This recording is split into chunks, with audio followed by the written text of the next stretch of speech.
Eagles defensive end the year before won a ring with the Patriots, a two-time Super Bowl champ. Of course, I know his dad, Howie, so I've followed Chris Long for a long time, and he's now joining us via the Cowherd Global Satellite Network. And boy, Chris Long I have followed you for a long, long time, and I'm a huge admirer of your father, and this is kind of a weird, dorky question, but when your dad is famous and a Hall of Famer, and he's a real smart dude, were there ever times that you know, everybody I would think would love their dad to be a Hall of Fame football player. Was it different when you were in high school, when you were in college? Chris, was it just a different experience? I would say to anybody wishing for that, be careful what you wish for. There's good parts and bad parts. I mean, certainly it helps to have a best friend like my dad who knows what I'm going through on a daily basis, but you're always going to be compared to him. And, you know, I'm very proud of my career, been able to be a part of a lot of great stuff, have individual success. But, you know, when you got a dad who has a gold jacket, it's hard to compete with that. That's why I'm holding on to these 2 Super Bowl rings, because he only has 1. So, but he's awesome about it. There's always been pressure. It's made me better. But at the end of the day, you'll always be compared to him. Yeah. You know, we're talking about Gronk getting out of the game. I want to ask you a serious question. You're a guy that's socially aware, and you've given up your salary. And how do you reconcile, because football is a business, and the ratings are down, and some, I'm not sure this is true, Chris, but I'll just throw it out there, some believe that the kneeling has hurt ratings. It didn't bother me, but there's a lot of military people that connected it. How do you reconcile that what you do is empowering players, but it may be bad for your business? Well, at the end of the day, we're lucky to play this game. It starts with the fans. They do support us, you know, greatly. I think America is a mixed bag as far as political opinions, social opinions, and our fan base is no different. So while there are a lot of studies that show that the ratings are down, I would say a lot of people are having more fun watching football than ever.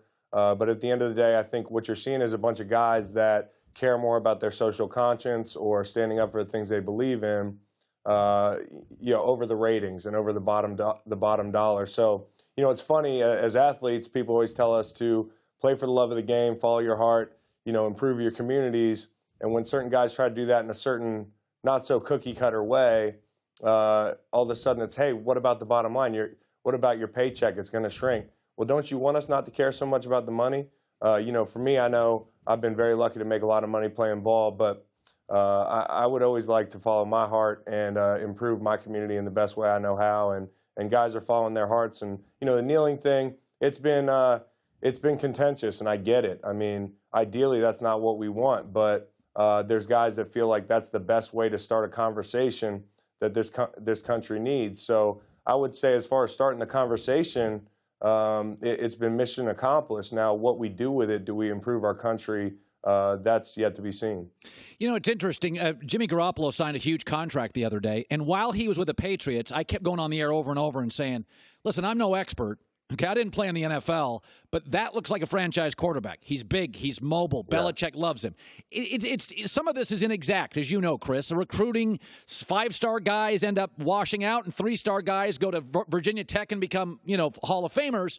But when you were with Garoppolo for that year, was there something, Chris, where you were saying either to your dad or your friends, this guy's the real deal? Because he wasn't playing much, Chris. You were getting the inside. You were getting the intel. You were getting practice. We weren't. I called him the baby goat, the Italian baby goat, IBG. He's awesome. I mean, he's a different player than Tom. You're always going to be compared to Tom. But they found 2 really amazing quarterbacks, I believe, in Tom and Jimmy, and that was a heck of a problem to have for that organization.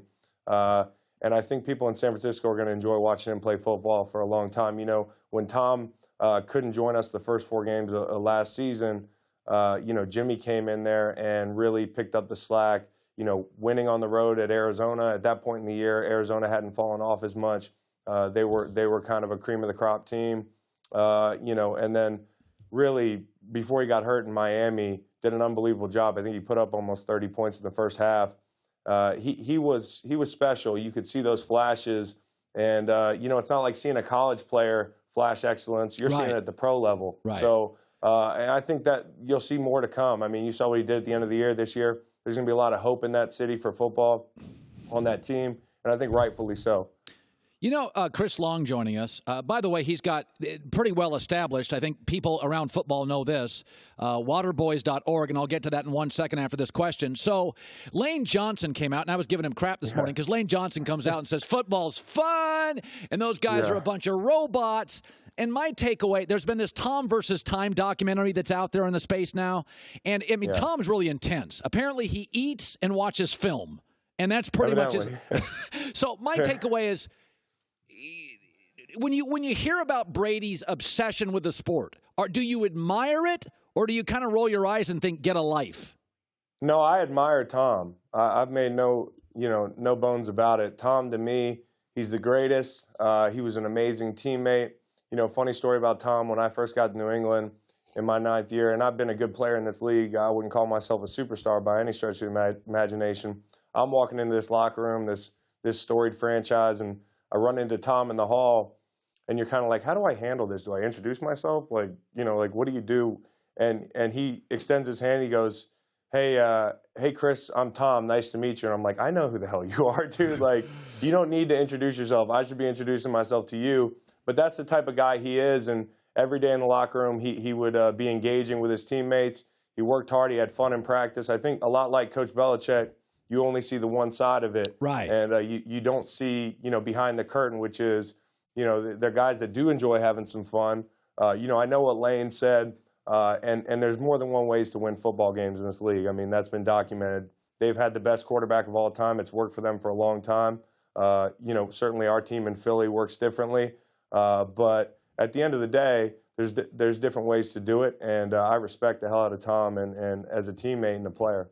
The Water Boys Initiative is part of the Chris Long Foundation, and this has been going on for several years. Combat veterans and former NFL players join Chris, and they conquer Mount Kilimanjaro, and they raise funds when they do this for building wells in communities like East Africa, which I believe you just built your 32nd well. So what you basically do is you raise funds, you go to Mount Kilimanjaro. I've skied, but I've never scaled a mountain. This was a big undertaking. Was there ever a point halfway through Mount Kilimanjaro the first year you thought, what in the hell am I doing? That's quite an undertaking. Yeah, for sure. I mean, forgive me for a long answer here, but, it started out when I contacted Nate Boyer. We've had this Water Boys thing for a few years now, and as you said, we've installed our 32nd well. We're going to have 125,000 people in East Africa being served by our solar power wells. We've raised millions of dollars with the help of many players in the league, and one guy that I really wanted to zero in on was Nate Boyer when I saw his special on ESPN. Green Beret, NFL player. I said, I don't know how I'm going to get this guy involved, but I got to call him. So I cold called him, and he said, I have an idea. Why don't we get some of our veterans out there who knows service better than our veterans, and men and women that fought for our country, that know how to serve in the third world and can inspire. And my foundation's always tried to involve veterans, so this was a great way to kind of work together. And what's cool about it is, we're bringing these guys and gals over and these former NFL players. This year we got Vince Young, Steven Jackson, Tom Sandy. I'm forgetting one or two. An active guy, Connor Barwin. Sure. We're going to climb this 19,500-foot mountain. Wow. And these men and women, some of them amputees, we had a blind man summit last year, are going to kick our ass up the mountain. And they are going to kind of inspire us and lead us. And that's the coolest thing about it. Is as NFL players, we're so used to being leaders. Well, this is a thing where we can kind of sit back and be the weak ones and be the guys that are lagging behind and inspired. So we raise money. It's good for vets. It's good for players. And at the end of the day, it's my favorite thing we've been able to do off the field. Waterboys.org. His father's a wonderful guy. And, Chris, I followed your career for several years. Good family. Thank you so much for stopping by today. Hey, thanks a lot for having me. And if you want to check out Waterboys, waterboys.org. So we got lots of good information on there. So thanks again. Thanks for watching. Subscribe here to get the latest from the show. Also, be sure to check out more of the best clips from The Herd or go watch a few segments from our other shows on FS1.